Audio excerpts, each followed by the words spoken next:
Okay, I am just so delighted to be introducing Wanda Korn to you. By the way, I hope there won't be any confusion about this. The title here is American Gothic. This is, if you're here because you expected a lecture on the presidential election, American Gothic, that's not, I don't think that's what Wanda's going to be talking about. Wanda is, well, I think at the time that this painting she's going to be talking about was made, I think Wanda probably would have been described as the cat's meow, or maybe the cat's pajamas. I'm not sure which is better, but she would be one or the other. She has had an extremely distinguished career in the history of art. She's taught at a number of institutions, including Mills College, Williams College, the National Gallery, but mainly I think her career was at Stanford, where she's now emerita. But like myself, she is a rhino, retired in name only. She continues to put on shows, curate shows. She's just has a very active career. In fact, she's just has been working on a show. If you're going to be in various places on the East Coast at the beginning of next year, she's putting together a show called Georgia O'Keeffe Living Modern, and that's going to be playing or being exhibited at the Brooklyn Museum from March 3rd to July 23rd. By coincidence, the Brooklyn Museum is located in Brooklyn. The Rinalda House Museum of American Art, which is located in Winston-Salem, North Carolina, end of August until the middle of November, and the Peabody Essex Museum, which is in Salem, Massachusetts, from about mid-December next year until April 1st of 2018. So if you happen to be around in those places at that time, you want to see that. Wanda, among her, I wrote down a long list of things, and I'm not going to bother you with most of them, but the College Art Association is the academic association for art historians. She was designated as their Distinguished Scholar Award in 2014. Before that, she had been given the Distinguished Teaching Award by the same association in 2007. So I mean, that's what academics do. They teach and they do research, and she's been honored. She's received really what I think is the highest honor you can get in that profession for both.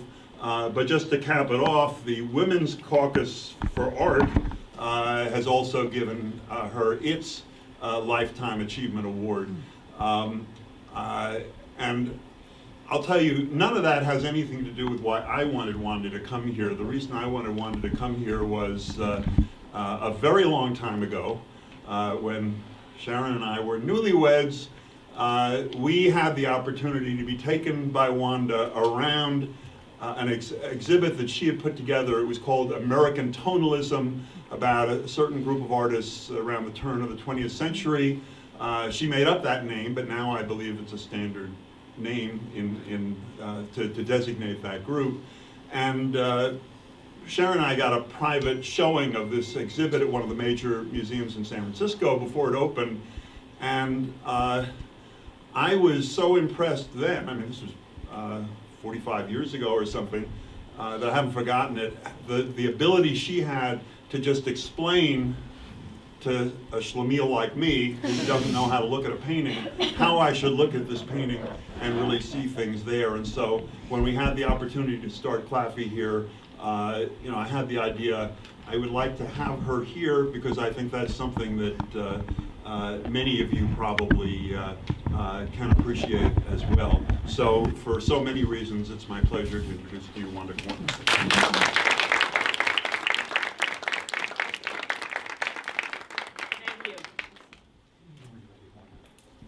All right, I'm going to put us into total darkness. I hope that's all right. But you're going to be able to see the pictures much better, and you won't see me probably, but I took my lecture. That was not Oh, I'm sorry. that moment. We'll put the lights back on when we have a little Q&A at the end of the evening. If you, if I start to drop away, just wave it, because I mean, we're not mic'd tonight, so let me know if you're having trouble hearing me. All right, let's dim the lights. You know, would it help to let the people in the back move up a little bit? Yes. Well, you'd Yeah, do you certainly guys be wanna sit? willing to do that. We could give you a That'd be little good. light to do that. Would anybody like to move on? Let's see. Would any of you like to move forward so that you can? The trouble is, they do get a good view of the slides, so. Life is trade-offs. Okay. Back up. All right, well, we'll back off. Girls, would you like to sit here? Yeah, we're all happy? Hope we're all happy. I'm going to talk to you about what today is, probably we'd all agree, one of the best known images made by an American artist. And probably we would use words like it's not only canonical, that is, it has a place in our teaching of the longer history of American art, and also that it is probably one of the most celebrated by people who appropriate it and use it for other things, and that's going to be part of what I'm going to talk to you about today. But when I did my foundational work on Grant Wood some 35 years ago, this was in the 1970s, Grant Wood, believe it or not, was not to be found in the textbooks of modern art. The painting that you see here, done in 1930, had hung at the Art Institute of Chicago ever since it was made and exhibited. Its first exhibition was at an annual juried exhibition at the Chicago Art Institute, and they promptly bought it for the collection. But Grant Wood died in '42 of cancer, and he was just on sort of 51 years old, and his reputation was just beginning to kind of go downhill. We'll talk about why in a moment. But clearly after World War II, during an age when abstraction and pop art began to reign in American art circles, Wood had come to look old-fashioned and belonged to a movement that began to be discredited. That 1930s Depression era movement was called American regionalism. And regionalism basically was buried and forgotten by the late 1940s. And it was only when and I should say the last big exhibition of his work was at his death. That was in 1942 in the Midwest. It did not travel to either coast. And it was only when I curated a retrospective of his work in 1983 that he came back into the public eye. He'd always been in the public eye in the state of Iowa, from which he hailed, and they've always considered him one of their great artist's favorite son, but that was not true of the art world in general. As I look back, I realize that I came to my topic honestly, in that this is my paternal grandfather, who was a farmer in northern Indiana, and I realized many years after I began to do this work that in fact he looked a lot like the man in American Gothic, with his bibbed overalls and his rimless glasses. Also, when I began my work in the 70s, trying to figure out who this man was that nobody was writing about or doing any research on, I came to know the artist's sister, whose name was Nan Wood Graham. She lived in Riverside, California.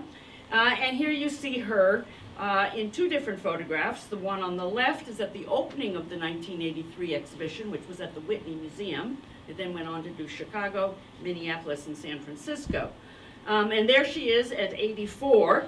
And then another 10, 15 years later, you see her there in the wheelchair when she was about 90 years old at the time. I had a fabulous resource in her. She had good memories of the past, of her brother. She also had the proud distinction of being the model for the woman of American Gothic. And indeed, in fact, the older she got, the more she looked like the woman in American Gothic. And she always professed that if it hadn't been for her brother, she would have had a very dull life. Grant made a personality out of me, she once told me. I would have had such a drab life without it. She was the youngest of 4 siblings. She was the sister of his sisters, and when she modeled, she was about 30 years old. Today I want to explore with you what I call the 3 lives of American Gothic. And this is based on a theoretical idea that paintings are like people in that they have lives, and that the way that beholders, viewers, see and interpret masterworks over time is not constant or stable. Different generations of viewers see masterworks differently. It is a model that anthropologists have used with great success, starting very often, for instance, if it were let's say, a piece of African statuary, with the maker of an object and what the maker did with that object and what ceremonial uses he would have made using it, and then following the way that object moves. Let's say it moves into a gallery or moves to a collector and eventually to a museum, how the reception through history changes the way that work is received. The fundamental assumption to this kind of reading is that the meaning in an object is not fixed, that there is no one absolute interpretation of a painting, but rather a flow of different meanings over time. Thus, I'm going to give you 3 lives. Life 1 we'll call the authorial intention. That is, what did the artist in his privacy of his studio think he was painting in 1930 at the start of the Great Depression? Wood was the first beholder, we could say, the first viewer, the first public for his painting. And what story, best as I might be able to dredge it up for you through research and so on, did he intend to narrate and hope others would decode and comprehend? The second life will be what we could call the first wave of public reception. After the work left the artist's studio, what its first audiences saw in it from, let's say, 1930, when it was put on view, to the end of World War II. Before it then disappeared for another 20 years or so, until 1960, when it began its 3rd life. The 3rd life is the one represented by this 25-foot high sculpture by an artist called J. Seward Johnson, is post-1960. We could say 1960 to the present. Now that's beginning to look more like the late 20th century, the last half of the 20th century, or the first 10 years of the 21st century and 40 years of the last century. This is when the couple and their house and their pitchfork leaves the museum to become a pop culture celebrity image. This is what I would call this 3rd life, life beyond the frame and the museum. And it's during this period that the image became iconic and a household image in American culture, and is a subject that I'll explore in some depth. Obviously, when you look at this, you can see that there's been some manipulation of the image, because you only get the top half, or from the waist up, of the two figures in the painting, and the sculptor here, in his 20-foot version, has added not only the bottom half of their bodies, but luggage, as if they're on a trip. Where is that one? Where is it is the question. It floats. This happens to be on an Iowan campus at Simpson College. It has been in Chicago. It has been in New York. It is, I think, owned by the artist who has a foundry, and I think he's out of California. And it moves around and on a flatbed and goes to, I think, whomever will rent it and put it up for us in some kind of civic space. There's no better painting than this one in the history of art to demonstrate the deep cleavages that can exist between artistic intention and public reception, and how fluid and unfixed paintings can be in their meanings. It's even better, I would argue, than Mona Lisa, which is another celebrity image for this kind of examination, because with Mona Lisa, we cannot get very far in parsing authorial intention. So we have a lot of work to do tonight. First, though, let's look at the painting up close and personally. Pretend for a moment that you've never seen it and are re-seeing it with me for the first time. First, you should note its size. I should really have a little piece of cardboard here to illustrate it. It's not that large. It's 30 inches high, something like that, and only 24 across. And then, of course, the frame will give it another 2 or 3 inches on all 4 sides. And when people see it hanging at the Art Institute of Chicago, they usually are surprised by how small it is, given how big it is in their head and their imagination. It's a painting built upon a planar composition. That is to say that wood constructs a very shallow perspectival space, and within that space, 4 planes, think of these planes as like window panes or something, 4 vertical planes of objects that are tightly compressed. The first pane, that is the thing that's closest to us as a viewer, is the pitchfork, grasped by a hand thrusting out of the canvas. The second plane is behind the pitchfork, and that gives us the immobile and compact bodies of a woman and a man. Behind them, plane 3, a small white farmhouse and a red barn. And plane 4 is what little distance we get in this work, the cotton ball green trees with a church steeple that mimics, church steeple's here, and it's mimicking the lightning rod that is on top of the peak of the little white farmhouse. Another compositional device that the artists use is to repeat shapes and lines, and this has to be self-conscious because he has so much fun, for instance, with circular forms. Look at the perfect circles on her apron in the pattern. They aren't even wrinkled. They're just almost like potato prints on that particular apron. And then you note that the ovals of her brooch are similar to the ovals of her face and his face. And then there are, of course, those absolutely perfect circular trees behind her. Then you note the glasses, and before you know it, all of these round elements are visually pulling and making a kind of coherence out of the picture it might not have if this were just, let's say, a snapshot. The other wonderful, I call this visual punning, you have the shape of the pitchfork, which if you look at the shape here, let me give you this 3 prongs, you notice it's really this shape upside down that's in the neo-Gothic window that you have here, and even a little bit more subtly, it's exactly what you get in the seams of the overalls and the lines in the collarless shirt that the man is wearing. So these puns are one of the things that gives this painting a sense of humor, a sense of humor that people aren't ever sure whether it should be a sarcasm. We'll talk about that in a second, but sarcasm or is it actually just a pleasurable kind of humor. All in all, it's a figurative work, obviously, not an abstract, overly modern piece that appears on the surface easy to read. But what, I ask you, do you think its storyline is? Once you ask yourself that question, I suspect we wouldn't agree necessarily. We wouldn't all come to the same conclusions.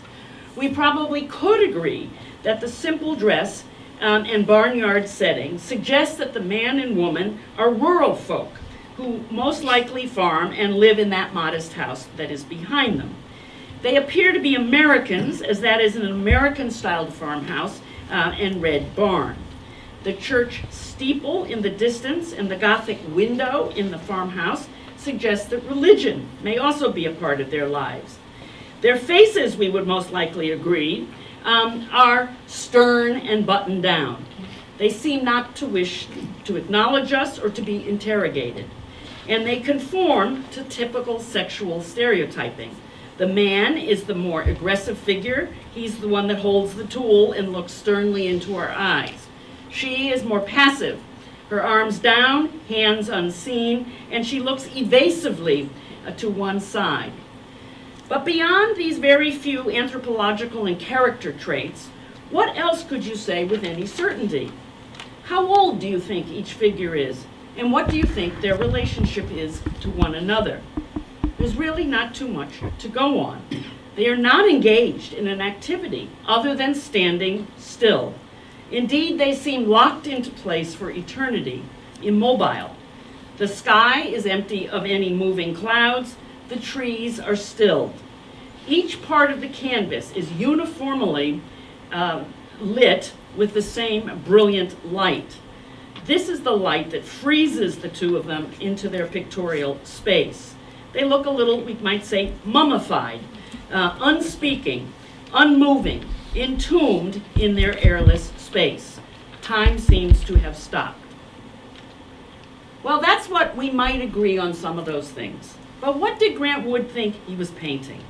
And that brings me to Life One, that which took place in the artist's studio before he let this work out into the world.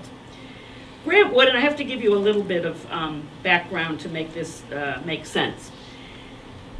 Grant Wood was born in 1891 in Anamosa, a small little farming town north of Cedar Rapids in Iowa. And he grew up on the small family farm until the age of 10, when his father suddenly died, and the family, this is in 1901, moved off the farm to Cedar Rapids. That was a bustling and growing city, giving the young boy many more opportunities than in the school system than he had had in his one-room schoolhouse.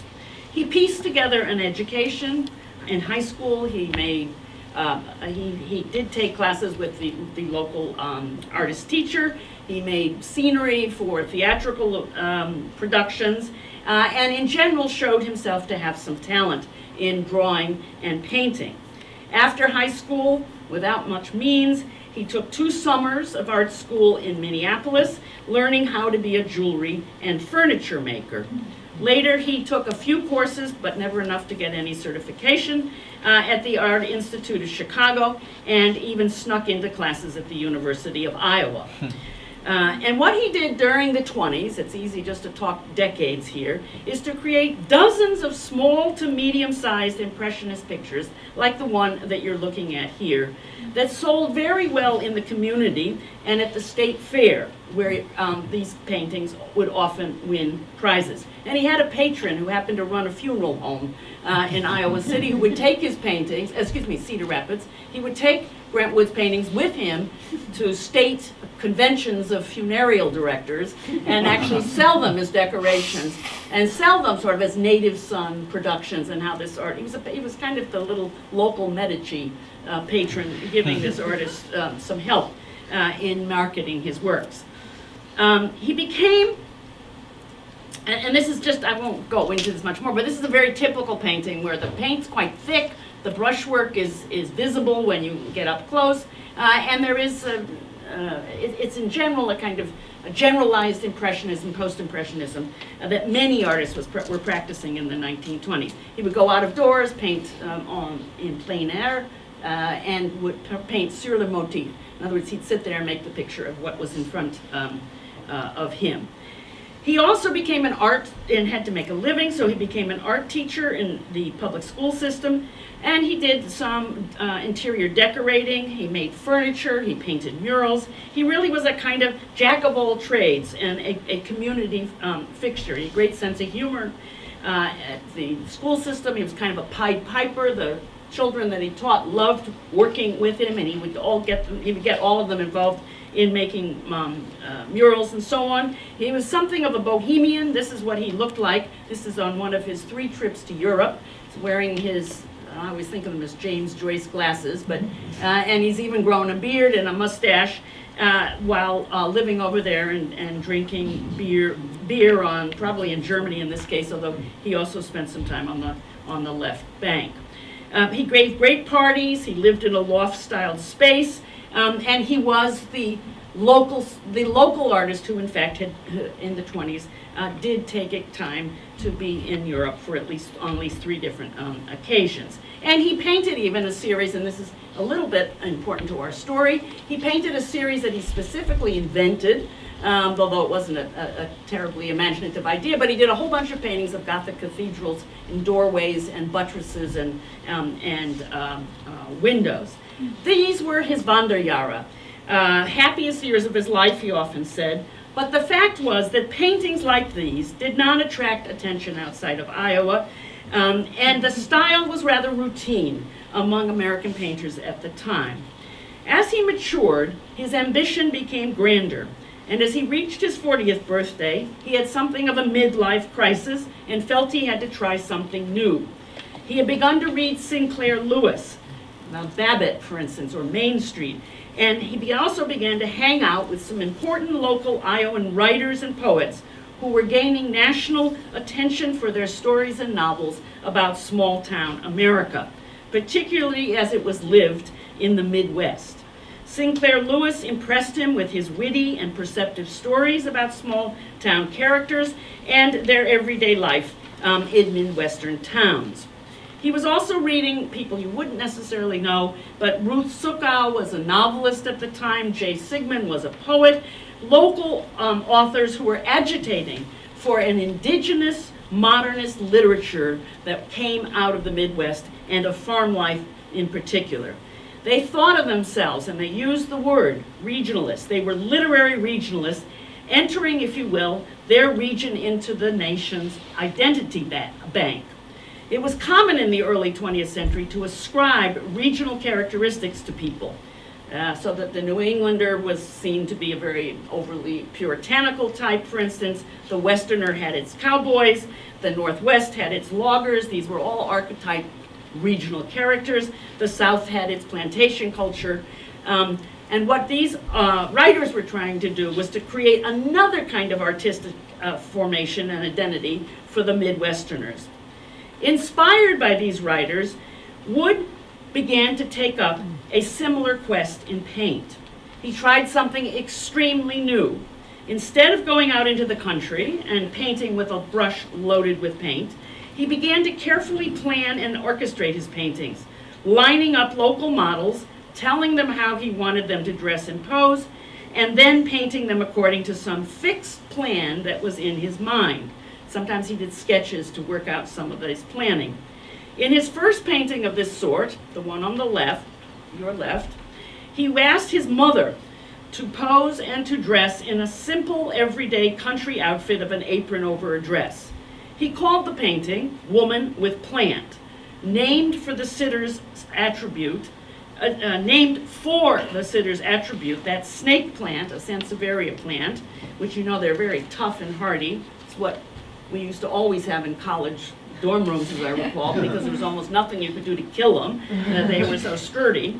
And what is most, well, let me just say, so that's her attribute, the snake plant. And she sits very close to the picture plane.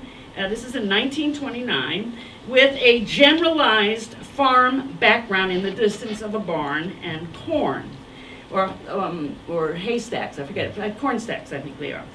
So what's most startling about this, of course, is that he's painting his model in a completely new descriptive style that is initiating some of the very style I have just talked to you about in American Gothic. Who were his mentors? Well, one of them, and this is the one he talked about the most at the time, he had spent some time in Munich, he had gone to the museums there. One of them was his discovery of the old masters, particularly Flemish painters, that he had seen both in Munich and he could find in books, rather than the Impressionists and Post-Impressionists. What were his intentions? My research shows that he was grappling with the same material as his new friends, those regionalist writers. He wanted to paint an archetypal Midwestern woman, a woman of the heartland, we might call her, who, and there's lots of writing amongst these writers portray the typical Midwesterner as usually a displaced person from the Northeast, someone who has New England roots or maybe Virginia roots, a Puritan type, who then migrates to the Midwest and then works hard to develop the frontier. So in this case, we could say her plant is meant, in his mind, to allegorize the fortitude and strength that comes through the pioneer and made for the pioneer experience, working with the land and the changing season. And her apron signifies her being one of the common folk who were foundational to the Midwest growth and prosperity. Well, this was a transitional work, one that totally ended for good and very quickly his career as an Impressionist landscapist, and it started him on a completely new path.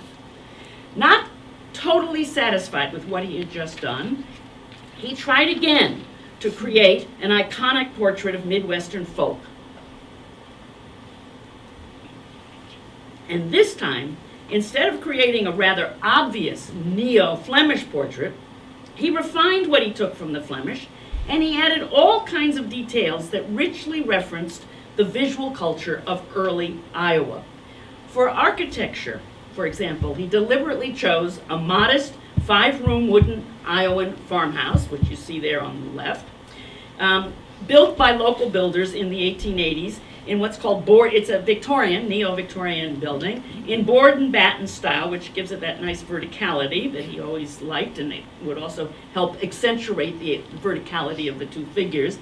It's a very ordinary little farmhouse, but it does have one amusing feature, which is this very oversized Gothic window in the second story that caught his eye.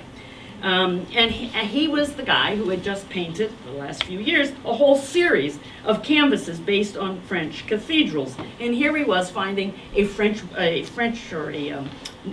Gothic window right in his own local culture. Today we would call the style of this farmhouse Carpenter Gothic or Victorian Gothic or Neo-Gothic, but it was totally underappreciated in 1930, and so he made up a name, and those names were not yet in circulation, and he made up a name for that style. It was the window that gave him the name, American Gothic. He said that what he envisioned was an American Gothic couple standing in front of, quote, the kind of people I fancied should live in that house. He also said at the time that he painted the two people as if they were tintypes from my family album, and I took that claim very seriously, because I discovered amongst his goods and his archival goods, not only paper, things on paper, but lots of things that had come down through his family, and particularly because his sister had saved things he had had in his home when he died and then given them to the Davenport Museum in Iowa. And I discovered there was lots of material evidence that Wood loved regional architecture, but he also loved furniture. He even had a wonderful Gothic clock that came down from his family. He had albums of tintypes and old photographs. He had glassware that he had inherited from his mother, and other pieces that he collected from second-hand stores. In fact, I uncovered the fact that Wood was really a student of late 19th century material culture, loving everything indigenous about that era in his home state. In composing American Gothic, he took then not only from the Flemish tradition, but borrowed the visual language that he found from these late 19th century, particularly in this case, the itinerant photographers in the Midwest. Here's one example of a famous photographer who would go out with horse and buggy and go from farm to farm. In this case, he's from Nebraska.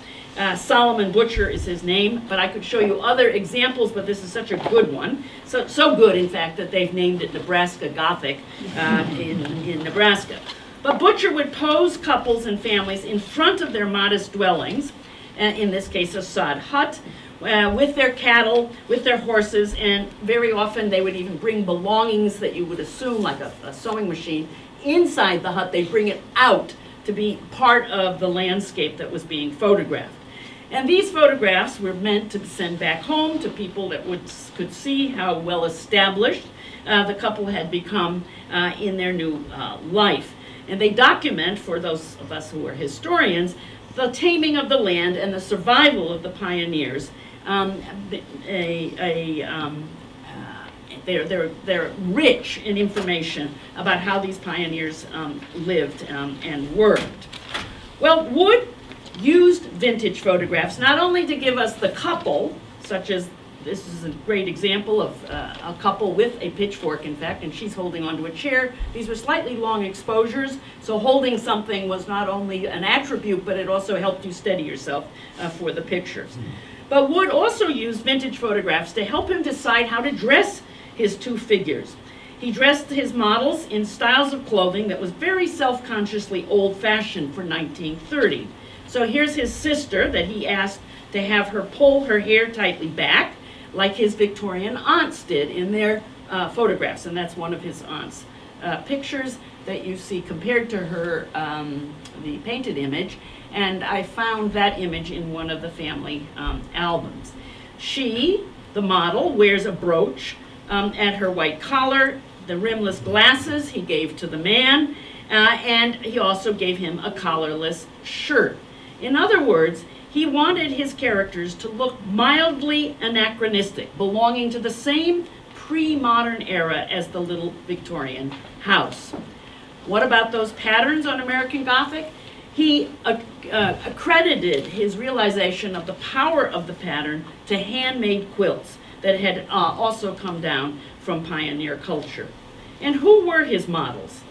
The models were his married sister and local dentist, Dr. McKeeby, who were very modern folks, as you can see in this photograph that they posed. The only time they posed for a photographer was at Grant Wood's death. And this was the memorial exhibition, and they posed in front of it. Dr. McKeeby always said that he had been promised by Grant Wood that if he modeled for the picture, it would never be revealed that that was the case. But in fact, of course, Dr. McKeeby looks just like Dr. McKeeby in the picture. But their ages are very interesting. Nan Wood Graham was 30 and married at the time, and Dr. McKeeby was 62 years old. And to my complete surprise, I learned that what Grant Wood's intention was not a married couple, but a father and spinster daughter. In fact, those Midwestern writers who helped me so much decode this painting were fascinated with the unmarried woman, the spinster living at home with aging parents, which was and she was a very popular figure in Midwestern regionalist literature. She was a type, it was thought, that every community had, because mores insisted that unmarried children take care of aging parents, and she could be both tragic and comic. She could be tragic in that contemporary mores dictated that she had to stay at home rather than express her independence and go elsewhere, and comic because she could be stereotyped as a busybody around town, zealous guardian of community morality, and sometimes, in some of the stories, a malicious gossip. This all gives brand new meaning to the pitchfork once you realize it's a father and a daughter, and I think even someday I need to do this, but you know, all the jokes about farmers' daughters, I suspect are somewhere embedded in this particular composition. So, summary of Life 1, the author's intentions. What I'm suggesting is that my research shows that Wood set out to paint was a portrait of an older, small-town Midwestern farmer with his much younger, unmarried daughter. Wood had a regionalist agenda and wanted to invent pictorial language for Midwestern folk as a national type, one that could stand beside the already well-ensconced Western cowboy, New England Puritan, Southern plantation gentry. To this end, he included a typical Midwestern farmhouse, barn, and pitchfork, traditions in local photography, patterns found in quilts, all of which signified pioneer farm culture. This painting, we could say, was Grant Wood's manifesto of regionalism. Now, having seen what was in his mind, or what I propose was in his mind in the 1930s, let's turn to what happened to American Gothic as it went out into the world and attracted audiences. What did the artist in his lifetime hear critics and friends say about it before he died in 1942? He got feedback immediately when the painting was accepted by the jury of the annual exhibition of American paintings and sculptures at Sculpture at the Art Institute of Chicago. 1930, the year he painted it, it won a bronze medal, and the Friends of American Art bought it for $300, and it's been in the permanent collection ever since. It had, and this is a very unusual historical instance, but it had of instant fame. It was reproduced and commented on all over the country and was immediately understood as a couple from the heartland, not from the far cowboy west, and certainly not from the east, but farming cultures in between the two coasts. There were three flashpoints for this first audience. One, the relationship between the man and woman. Two, the archaic, old-fashioned dress. and 3, whether the portrayal was sympathetic or satirical. As to the relationship, it was universally seen as husband and wife. In fact, the Des Moines paper, when they published it, called it Farmer and His Wife, and had a reproduction of it under that title. Never was it said to be a farmer and his daughter. I would say that one reason that was the case is the art world at the time was rather flooded with everyday couples from countrysides and rural environments. And I'm just showing you 3 here from 3 different artists. Thomas Hart Benton is one we don't really need to worry about these, but John Stewart Curry, and another one by George Bellows. I just want to make the point that it was becoming something of a convention or a trope in the 20s and 30s to put aging couples into both photographs and paintings. The FSA photographs of the 1930s also has a number of older couples in front of or inside their modest homes. So that enforced and reinforced the notion that this too, Grant Wood's too, was a married couple. Secondly, it seems clear to me that Grant Wood failed to make the ages and relationship of the couple clear. He didn't give us enough information. Nan Wood Graham, who was the model for the daughter, tried to set the record straight immediately in a letter to the editor, saying that she was not the farmer's wife, but she was the spinster daughter. But she failed to change people's minds. And to this day, I won't put any of you to the test here, but to this day, most viewers assume the painting to be about a married couple. Wood, for his part, did not care, because he was so happy to be recognized nationally for his painting. There was lots of discussion in these first 10 years about the dress, especially the locals who thought that the problem with the painting, the insult in the painting, was that the man and woman were not in contemporary dress and were not using a modern tool. They grasped some of the ways Grant Wood consciously backdated the couple, but felt that this was making fun of them and making them into sort of old-fashioned hicks. This is one woman writing in this letter to the editor, we at least have progressed beyond the 3-tined pitchfork stage. Meaning, I think that farmers were now using mechanical haying equipment rather than hand tools. Others remarked upon the man wearing an outmoded, collarless shirt. And local women, another local woman, feeling indicted by the artist as unfashionable and unsympathetic, she was a farmer's wife herself, painting, she said, this painting should be hung in a cheese factory. That woman's face would positively sour milk. That led to a debate that still continues today. Was the artist being sympathetic or satirical? Depending upon your point of departure, and it depends very much upon the point of departure. One Iowan said that the couple showed their strength, dignity, fortitude, resoluteness, integrity. That was someone from the Midwest. If you were an Eastern intellectual who believed the Midwest provincial, narrow-minded, fundamentalist, you could see in Wood's painting a marvelous satire. And here's a good quote from Christopher Morley, writing for the Saturday Review. Quote, sad and yet fanatical faces, an indicator of what is right and what is wrong with America. Another East Coast reviewer wrote that the artist must have, quote, suffered tortures from these people who could not understand the joy of art within him and tried to crush his soul with their steel iron brand of salvation, end quote. What did the artist do to clarify these readings? Nothing at all. But he did, on one occasion, defend the couple, saying that it was more affectionate than it was satirical. And this is a quote that is often raised or given. These people had bad points, and I did not paint them under, but to me they were basically good and solid people. He let matters take their own course. So the summary of life to the first reception could be this, that the painting intrigued audiences who saw it as a stern married couple from rural America. But there was debate about whether it was friendly or critical about small town in the country.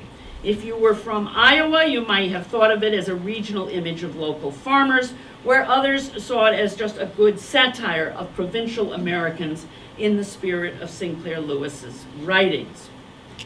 When Wood died in 1942, he had never seen anyone appropriate or rework his painting. The only repurposing he witnessed was when the painting was used in a poster to advertise buying U.S. war bonds. And this was done in 1941, suggesting that the image now stood for Mr. and Ms. America, a national image. What was important about this reuse is that it tells us that by the early 1940s, the painting was understood to be the American common man and woman, not just the archetypal Midwesterner. From 1945 until the 60s, critics and historians showed no interest in American Gothic. The painting continued to hang in Chicago, but it disappeared from the national consciousness and from art history books for about a quarter of a century. The tides and fashions of the art world had changed radically after World War II. Surrealism and abstraction were on the rise, and regionalist painting that had been popular during FDR's America suddenly began to look not only old-fashioned and folksy, but even worse, isolationist and nationalistic. But then, and then in this same period of retreat, if you will, of the regionalists from our consciousness, in the late 1940s, the final blow perhaps could be seen as this Life magazine article and in a story that accompanied a critic, Russell Lyne's definition of who the art viewers of 1949 were. And it's a quintessential article. It's really must-reads for thinking through how modern art was being treated and understood at this particular time.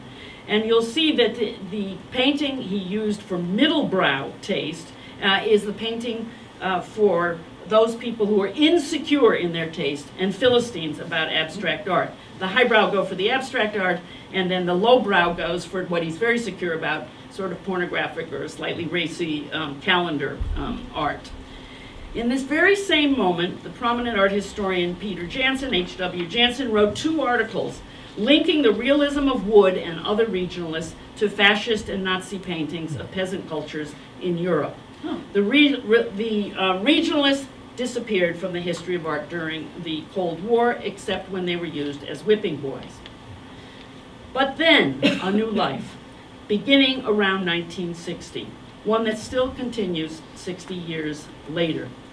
Beginning then, the American Gothic couple stepped out of the frame and literally walked out of the museum and into American newspapers, magazines, holiday cards, movies, and toys. This is the painting's third life, the appropriation by the media and the popularity of this image on the streets as a staple in American pop culture. The couple not only were not the only ones to step out of the museum. That was a Charles Addams cartoon, and here's another one. You see here that the couple, they're right here. Who's this? Mr. Van Gogh, of course, Mona Lisa, Blue Boy, one of your local treasures in the area, Matisse, Modigliani, Munch, every single person except for the hostess there can be identified as having stepped out of some particular canvas. And they're all socializing with one another. I think this is an extremely important cartoon in a way because it shows that every one of those figures has left the lofty confines of an art museum to move into a public setting. I've been witness myself to this third life and have documented it assiduously. So I always have to put a plug in this lecture somewhere for having you give Dan, if you can't find me, I collect the way in which pop culture has repurposed this image for nearly 50 years. And I'm about ready to give you a very quick run through of some of my ideas about what this third life tells us about the malleability of this image and its amazing versatility. And then at the end, my conclusion, I'm going to say why I think that's the case. But let me give you a quick digest of the third life. first I'm going to show you some images which repeat themselves whenever the circumstance is correct, is right. And that is where you simply plug in two famous people to represent the man and the woman in the picture. Invariably, we are meant to see these as couples because that is the way that the painting has always been understood. So, for instance, as you can imagine, famous married couples, beginning with President Johnson, were added, and the house often will change behind them as you have a White House here. In fact, every president since LBJ, so that's from 63 to 68, his presidency, has been parodied. You have Jimmy Carter with a peanut, of course, on the fork. I'm going to go kind of fast here. You have the Reagans, you have Hillary and Bill, and this goes way back to their presidency. Locally now we have Michelle and Barack Obama with two versions. And then you can, instead of doing couples, that of course this is all about the various campaigns or the claims of Obama's socialism or the campaigning for healthy eating that Michelle Obama represents. But you can then turn this inside out and you can put two people together that should never be together. They're impossible bedfellows.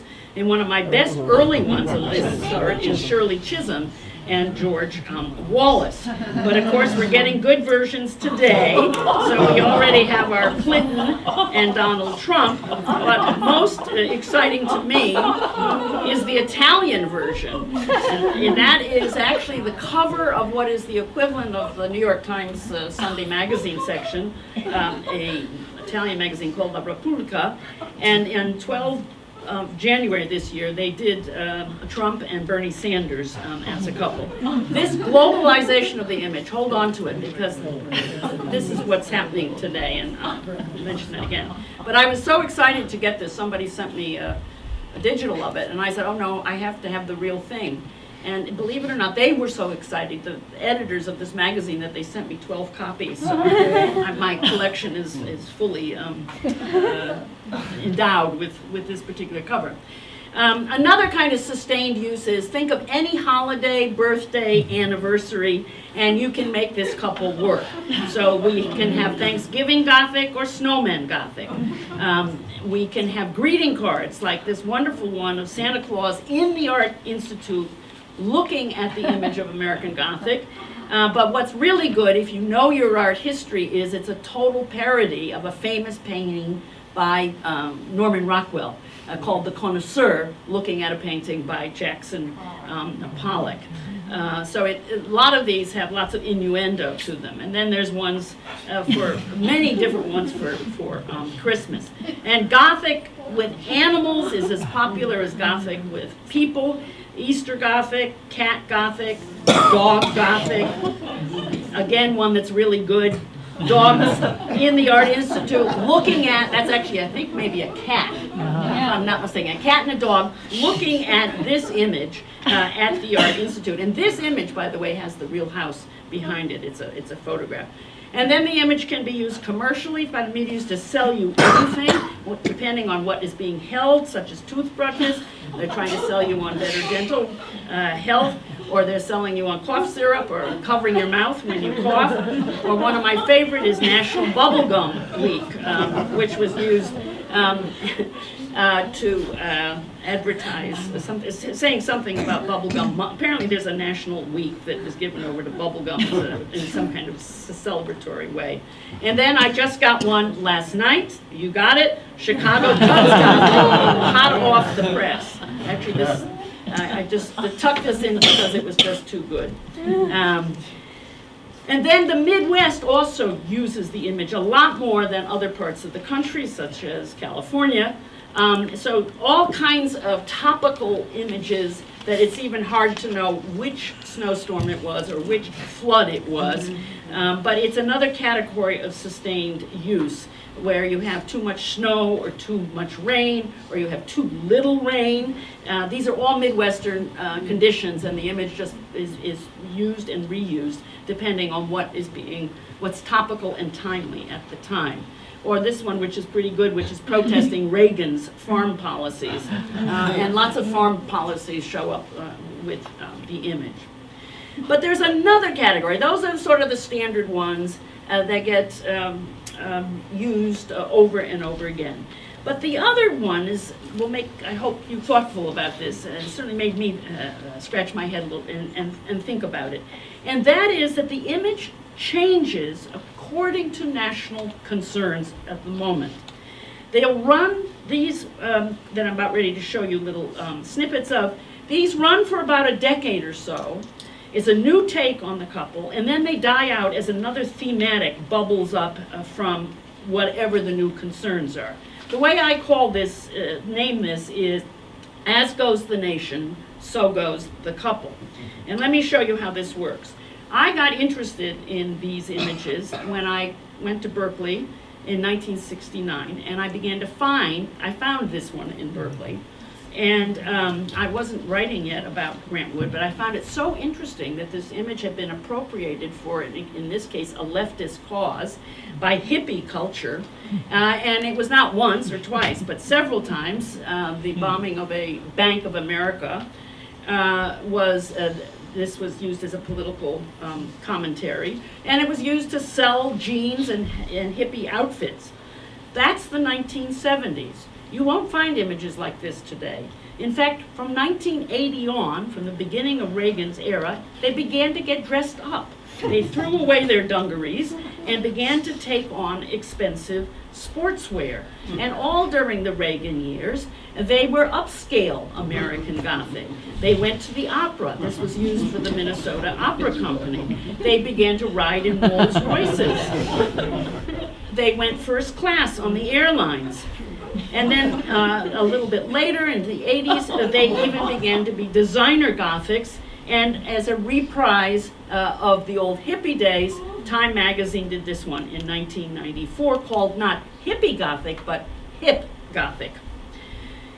Then in the years of when identity issues began to raise their voices from civil rights days on, but particularly in the academy in the late 80s and 90s, the couple was released, if you will, from their usual position as straight white man and woman, and the irony of and what became important was the irony that the couple could become another ethnic or another religious or another sexual pairing.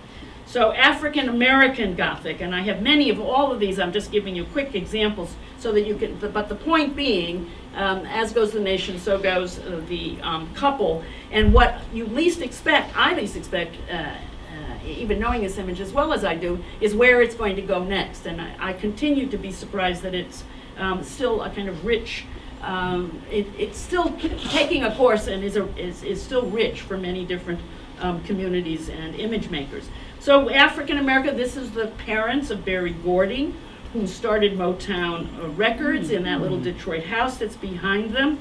We have lots of Native Americans. This is a painting by David Bradley, not two particular Native Americans, but just the idea that it's not American Gothic, but Native American Gothic. We can have Irish American, Italian American, Chinese American, Japanese American, Arab American, Jewish American, and my all-time favorite, Mormon American. And then they can change sexuality. We can have American Gothic, lesbian American, either lesbian or gay men. These are two that are very interesting because particularly the state of Iowa was one of the, I think maybe the first state to legalize gay marriage. And of course this image is from Iowa, so it was rich for the taking. And this is one that came completely out of Iowa at the time. And then now this, I'll give you my. I'm supposed to give you your warning that if nudity bothers you, please don't look at this next image, because we even have a nude colony that did nudist America for their own purposes. Now that was plenty, it seems to me, but to my surprise, in the 90s, we suddenly saw something that had never happened before, and that is that the couple began to take on health concerns, and obesity particularly. The couple had never been manipulated. They had gotten thinner, perhaps, but they had never gotten fatter than they began to in the late 80s. So you have lots of obese Gothics. This is a pretty nice, graphically, it's a pretty good one, but there's some that are pretty grotesque, including the one on the right, which is a cover about 4 years ago for Mad Magazine. But they also got mean and lean, so you have Farmbo, which is our farmer who's been going to the gym to work out, or in this case, Gladiator Gothic, so some kind of Sylvester Stallone kind of imagery. Then, the most important thing of recent years is that the image is going global. It's always been rooted in American stories, American narratives, American concerns. But today it is globalizing. The first global example I have is in fact very early. It was used as a stamp, just as a straight image, and that was in the early 1980s. And also at that time, the English did one version of Margaret Thatcher in English Gothic. This was at the time of my exhibition. But more recently, in the last 10, 15 years, we've had Italian Gothic. These are two little hobbits. This suggests that the image is known in other countries in ways it had not been known before. At the moment, by the way, American Gothic is out of the country for the first time ever. And it's in Paris in a show on American art of the 1930s, and it'll be going to London in another couple of months. So it'll be very interesting to see what they do with this particular, if they do anything different than what I've seen happening with this particular image. And here is Finnish Gothic, which was the cover of Thin Air. Well, this is a very quick survey of Life 3. Since the 60s and continuing unabated today, American Gothic has become this independent image recognized throughout the country, not so much as a painting, but just as an image, a media image. The couple with the pitchfork can sell us just about anything. It can be a site for endless jokes, and it can be a template for registering national concerns. What I find extraordinary is the image's malleability. With a simple change of clothes, faces, tools, or building, the couple's identity is in continual use and shows no signs of abating. The image is now so ingrained in the nation's collective memory that commercial artists need only to extract and rework but one detail of it and trust that the audience will get your point. That is, you don't need all the parts of it. So here's the man who clearly announces who he is, but that's obviously the woman, but covered, a Muslim woman, and then that's Garrison Keillor peeking out from behind the newspaper that you see. We all know why that's funny, given how much this image is part of our visual culture. Or this image where you don't even have the woman and you don't have the home, but you have enough there to be able to read that this is a climate change article with a farming image in mind. Or this wonderful painting of 2002, where just the house in Pitchfork by Sophie Matisse, the great-granddaughter of Henri Matisse, where she has obviously understood that this image is a major part of American visual culture. So how is it that this third life is so forceful and that we have so many variations? It's not happened with any other American painting. My final few observations. The couple walked out of the museum and onto the streets at the same moment as pop artists in the early 1960s began to appropriate fine art imagery and make their postmodern art out of someone else's canvases. The rise of a postmodernist consciousness in the 1960s questioned, critiqued, and deconstructed the aura, to use Walter Benjamin's word, that works of art had assumed in Western culture. Though Benjamin himself, in his famous essay on the work of art in the age of mechanical reproduction, had predicted that the aura around works of art would disappear with the availability of photographic reproduction, it is with the work of pop artists like Andy Warhol that these ideas took visual form. Warhol took works of art out of their conventional museum settings, just as he took images out of newspapers and off the grocery shelves and recirculated them in his own reproductive medium, which is that of the silk screen. And that's Warhol and his cans and Warhol's Mona Lisa. In Warhol's painting, the Mona Lisa was no longer a singular and unique museum object, but a piece of mass circulation imagery, one tiny sliver of modern man's visual archive, as familiar and as taken for granted as a Campbell soup can. Indeed, it is the intramural play between the Mona Lisa in one painting, installed next to the Campbell soup can in another, that makes Warhol's early paintings such a clear dissertation about the power of images in our culture. Warhol stripped art of aura and placed it within a new genre, that of media-produced imagery servicing a capitalist economy. The pop art ceramist Robert Arneson did the same with American's Honorable George Washington by Gilbert Stuart, looking lasciviously at Mona Lisa, emancipating these images from the rarefied world of the fine arts and putting them into circulation as common cultural properties that can be appropriated and played with. Only a few pop artists took a pass at American Gothic, and I think that's because the painting had been deemed too lowbrow, too middlebrow, for inclusion in art history textbooks published during the 40s and 50s.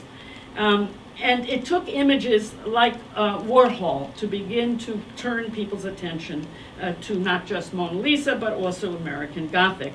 It was really, though, thanks to political cartoonists and ad men, not artists and members of the radical left protesting, it was really thanks to political cartoonists and ad men and members of the radical left protesting the Vietnam War, as well as the clothing industry, marketing dungarees and other hippie garb, and selling jeans to all of us. These are the kinds of appropriations that flourished during the exact same decade that Warhol was making his images, but also the same decade that museums began to open their doors more widely, seeking larger and more diverse audiences, democratizing institutions once catering to the elite. Just around the corner was the invention of the Blockbuster exhibition and the extension of museum hours of opening. It was also in the late 60s that art history teaching in colleges and universities began to expand, educating larger and larger groups about the history of masterpieces. To know your art history became a mark of the well-educated person and helped to give lots of us, including myself, a job. When museums and art history became for the people, then so did notable works of art. The appearance of American Gothic on greeting cards and in cartoons was part of this new middle-class sensitivity to the museum as a leisure time activity and the wide circulation of masterpieces in reproductions and coffee table art books. But why this painting? It's the same question one can ask about the Mona Lisa, or the painting of Whistler's Mother, or Rodin's Thinker, or Michelangelo's David, also images that have been used and you could say abused by the media. Why have only a very small handful of images managed to escape the confines of the museums and become pop stars in street and commercial culture? I've thought a lot about this, and I'd love to have any comment you might have or help with this. But here are a few quick hypotheses. One, the works of art that circulate widely in pop culture are all figural. This is not done with still lifes and landscapes. They're highly accessible and they're relatively untaxing, easy to grasp. Though art historians may see in any work a complex history and interpretation, iconic works need to be capable of being reduced to a one-liner. Mona Lisa and her mysterious smile, Whistler's stern and austere mother, Grant Wood's puritanical and rural couple. And they have to have only a few component parts that are easy to rework and easy to recognize. Secondly, the figures need to be ambiguous as to exactly who they are and why they look the way they do. The artist's intentions have to be muted, maybe even buried, so that the images allow for a free flow of reworkings. Looking at American Gothic from a semiological point of view, I would argue that Wood failed to deliver the right signifiers for what he wanted to say. He didn't give us enough information to see in it a father and spinster daughter. He failed to get his case across. His faces are too general and their relationship not clearly narrated. His image is undercoded, we would say, not giving us enough specificity, leaving us to fill in the blanks and determine their story. It is, in other words, the artist's failure to communicate what he meant to say, that first life that we've spoken about already, that has allowed others to see in it what they wish and use the work for their own purposes. And what they have seen in American Gothic has everything to do with their own cultural setting, politics, and identity, and little to do with what the artist thought he was representing. This painting, we could say, is a Horatio Alger success story. What could be more American than the farm couple leaving the museum and into the open arms of the country's voracious image makers who refashioned it into a universal image of the country's ma and pa? But as I've suggested today, Americans may not own this image much longer. There are intimations that the couple in American Gothic has packed and they're on the road. The couple is fleeing the coop one more time, this time to migrate abroad in search of world citizenship, shedding the confinements of national identity as it long ago shed those of the regional Midwest. Indeed, life 4 may be in the beginning stages, and for me that life already has a name. Life 4 will be Global Gothic. Thanks very much.